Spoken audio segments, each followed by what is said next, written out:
Dracula, October 3rd, Part 3. Dr. Seward's Diary, 3 October. The time seemed terrible long whilst we were waiting for the coming of Godalming and Quincey Morris.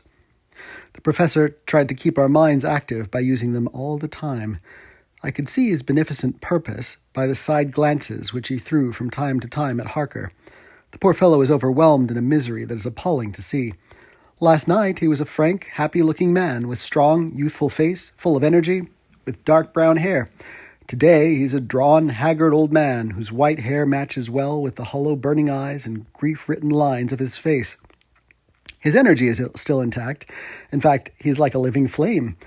This may yet be his salvation, for if all go well, it will tide him over the despairing period. He will then, in a kind of way, wake again to the realities of life. Poor fellow, I thought my own trouble was bad enough, but his... The professor knows this well enough, and is doing his best to keep his mind active. What he's been saying was, under the circumstances, of absorbing interest. So well as I can remember, here it is. I have studied, over and over again, since they came into my hands, all the papers relating to this monster, and the more I have studied, the greater seems the necessity to utterly stamp him out. All through there are signs of his advance, not only of his power, but of his knowledge of it. As I learned from the researches of my friend Arminius of Budapest, he was in life a most wonderful man, soldier, statesman, and alchemist, which latter was the highest development of the science knowledge of his time. He had a mighty brain, a learning beyond compare, and a heart that knew no fear and no remorse.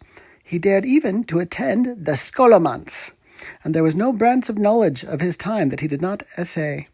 Well, in him the brain powers survived the physical death, though it would seem that memory was not all complete.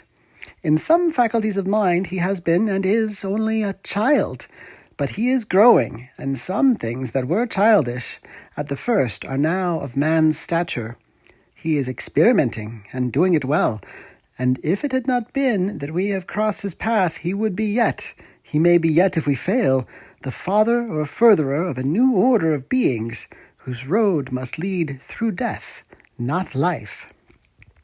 Harker groaned and said, "And is this all arrayed against my darling? But how is he experimenting? The knowledge may help us to defeat him." "He has all along, since his coming, been trying his power, slowly but surely. That big child brain of his is working. Well, for us, it is as yet a child brain, for had he dared at the first to attempt certain things, he would long ago have been beyond our power.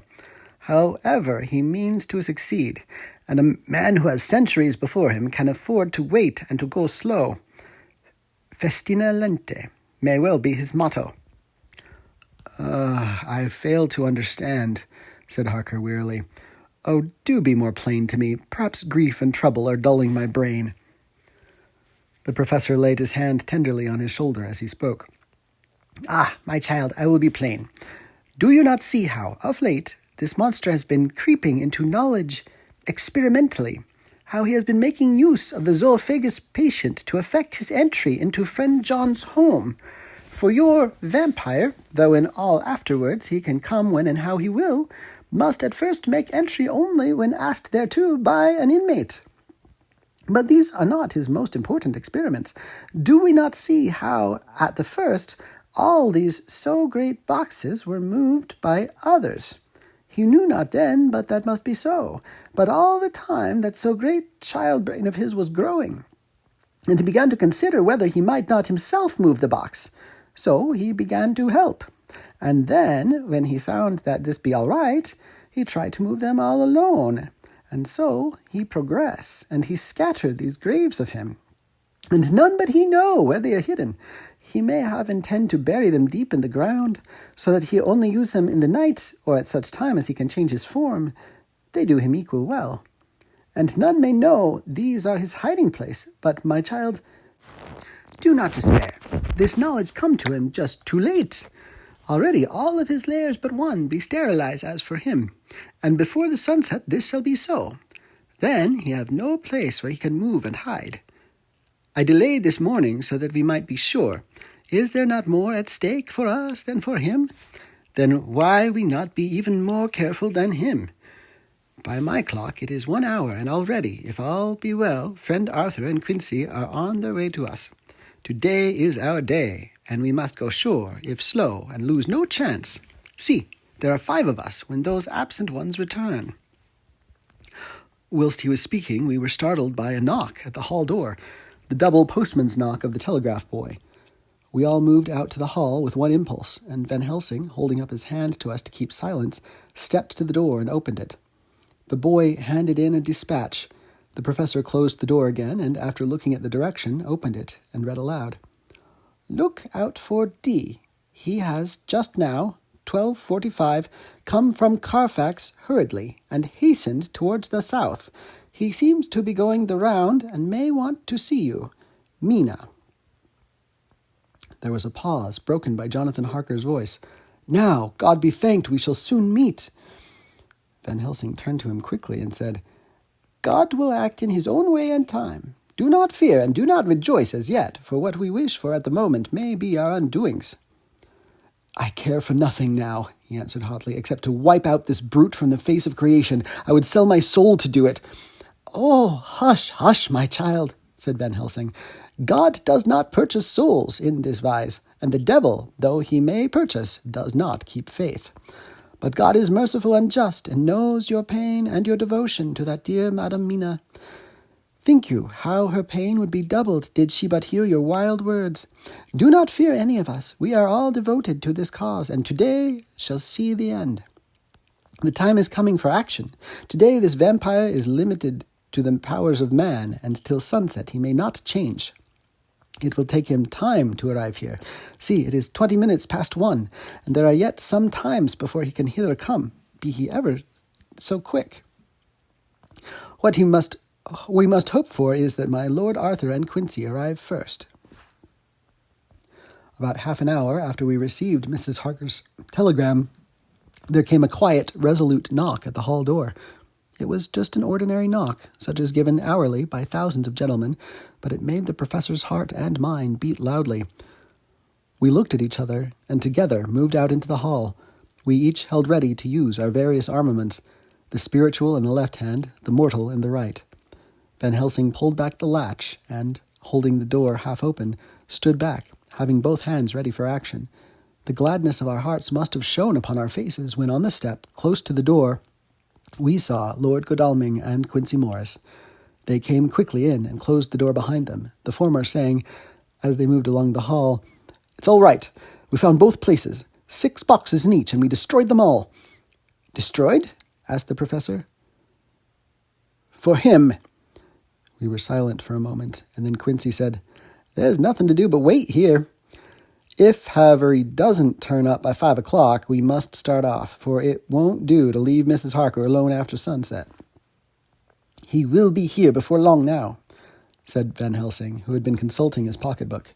"Nota bene, in Madam's telegram, he went south from Carfax. That means he went to cross the river, and he could only do so at slack of tide, which should be something before 1 o'clock.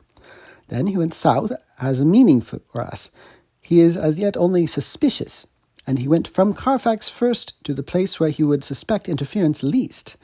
You must have been at Bermondsey only a short time before him. That he is not here already shows that he went to Mile End next. This took him some time, for he would then have to be carried over the river in some way. Believe me, my friends, we shall not have long to wait now. We should have ready some plan of attack, so that we may throw away no chance. Hush, there is no time now. Have all your arms. Be ready." He held up a warning hand as he spoke, for we all could hear a key softly inserted in the lock of the hall door. I could not but admire, even at such a moment, the way in which a dominant spirit asserted itself. In all our hunting parties and adventures in different parts of the world, Quincy Morris had always been the one to arrange the plan of action, and Arthur and I had been accustomed to obey him implicitly. Now the old habit seemed to be renewed instinctively. With a swift glance around the room, he at once laid out our plan of attack, and without speaking a word, with a gesture, placed us each in position. Van Helsing, Harker, and I were just behind the door, so that when it was opened, the professor could guard it, whilst we two stepped between the incomer and the door. Godalming behind and Quincy in front stood just out of sight, ready to move in front of the window. We waited in a suspense that made the seconds pass with nightmare slowness. The slow, careful steps came along the hall. The Count was evidently prepared for some surprise. At least he feared it. Suddenly, with a single bound, he leaped into the room, winning a way past us before any of us could raise a hand to stay him. There was something so panther-like in the movement, something so unhuman, that it seemed to sober us all from the shock of his coming. The first to act was Harker, who, with a quick movement, threw himself before the door leading into the room in the front of the house. As the Count saw us, a horrible sort of snarl passed over his face, showing the eye-teeth long and pointed. But the evil smile as quickly passed into a cold stare of lion-like disdain. His expression again changed as, with a single impulse, we all advanced upon him. It was a pity that we had not some better organized plan of attack, for even at the moment I wondered what we were to do. I did not myself know whether our lethal weapons would avail us anything. Harker evidently meant to try the matter, for he had ready his great kukri knife and made a fierce and sudden cut at him. The blow was a powerful one. Only the diabolical quickness of the Count's leap back saved him. A second less, and the trenchant blade had shorn through his heart. As it was, the point just cut the cloth of his coat, making a wide gap whence a bundle of banknotes and a stream of gold fell out. The expression of the Count's face was so hellish that for a moment I feared for Harker, though I saw him throw the terrible knife aloft again for another stroke. Instinctively, I moved forward with a protective impulse, holding the crucifix and wafer in my left hand. I felt a mighty power fly along my arm, and it was without surprise that I saw the monster cower back before a similar movement made spontaneously by each one of us. It would be impossible to describe the expression of hate and baffled malignity, of anger and hellish rage, which came over the Count's face. His waxen hue became greenish-yellow by the contrast of his burning eyes, and the red scar on the forehead showed on the pallid skin like a palpitating wound. The next instant, with a sinuous dive, he swept under Harker's arm ere his blow could fall, and, grasping a handful of the money from the floor, dashed across the room, threw himself at the window. Amid the crash and glitter of the falling glass, he tumbled into the flagged area below. Through the sound of the shivering glass, I could hear the ting of the gold as some of the sovereigns fell on the flagging. We ran over and saw him spring unhurt from the ground. He, rushing up the steps, crossed the flagged yard and pushed open the stable door.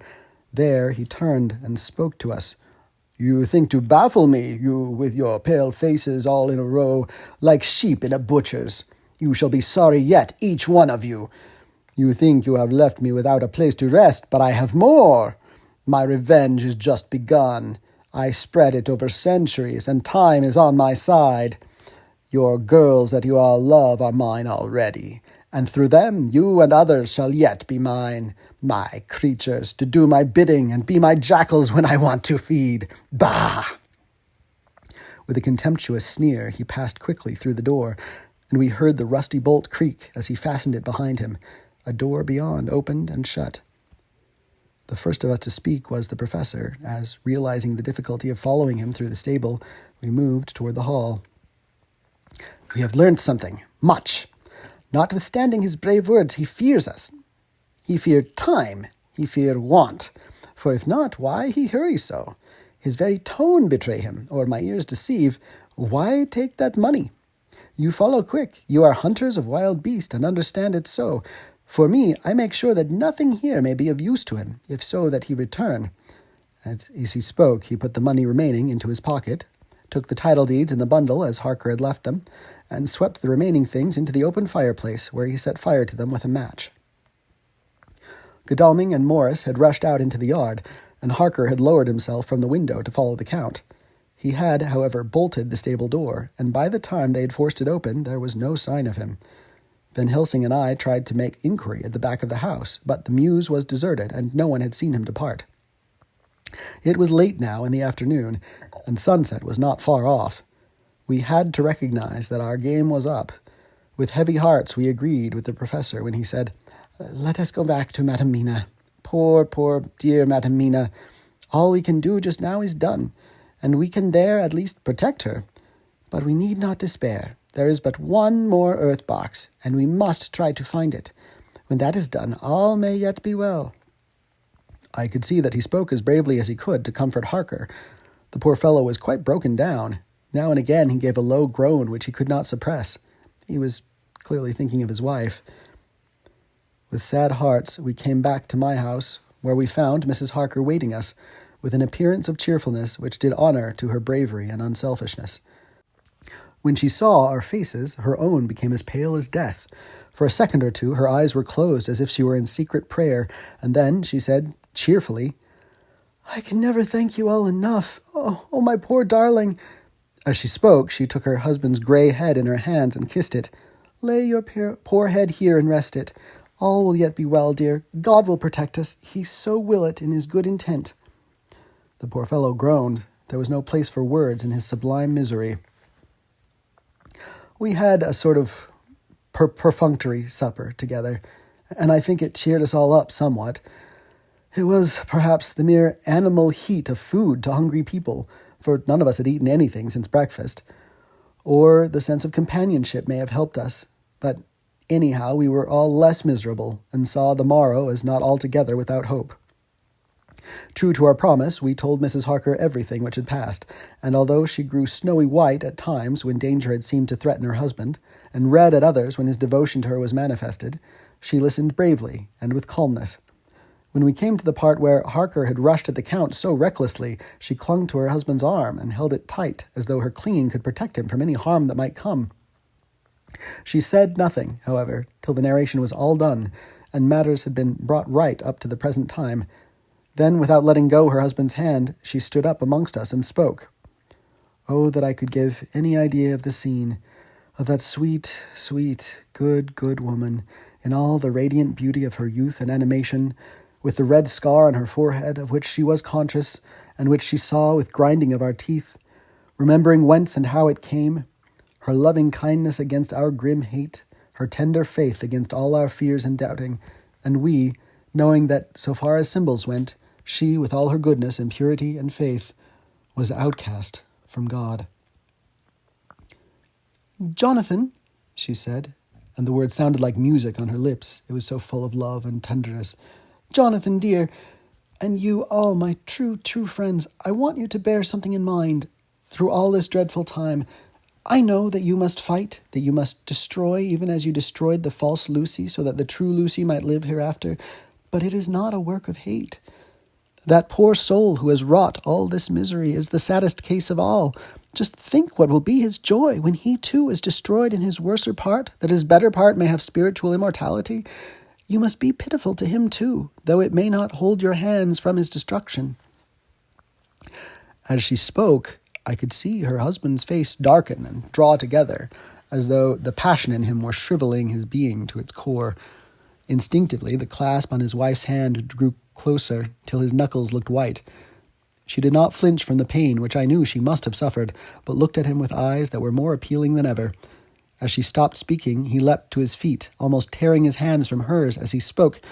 "May God give him into my hand just for long enough to destroy that earthly life of him which we are aiming at. If beyond it I could send his soul for ever and ever to burning hell, I would do it."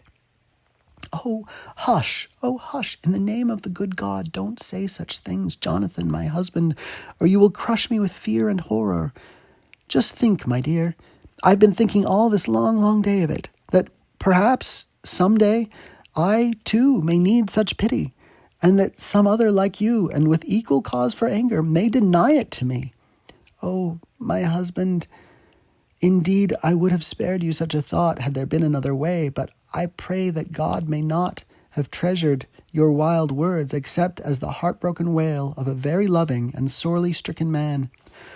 O God, let these poor white hairs go in evidence of what he has suffered, who all his life has done no wrong, and on whom so many sorrows have come." We men were all in tears now.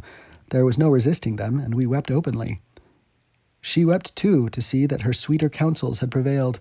Her husband flung himself on his knees beside her, and, putting his arms round her, hid his face in the folds of her dress. Van Helsing beckoned to us, and we stole out of the room, leaving the two loving hearts alone with their God. Before they retired, the professor fixed up the room against any coming of the vampire, and assured Mrs. Harker that she might rest in peace. She tried to school herself to the belief, and manifestly for her husband's sake tried to seem content. It was a brave struggle, and was, I think and believe, not without its reward. Van Helsing had placed at hand a bell, which either of them was to sound in case of any emergency. When they had retired, Quincy, Godalming, and I arranged that we should sit up, dividing the night between us, and watch over the safety of the poor stricken lady. The first watch falls to Quincy, so the rest of us shall be off to bed as soon as we can. Godalming is already turned in, for his is the second watch. Now that my work is done, I too shall go to bed.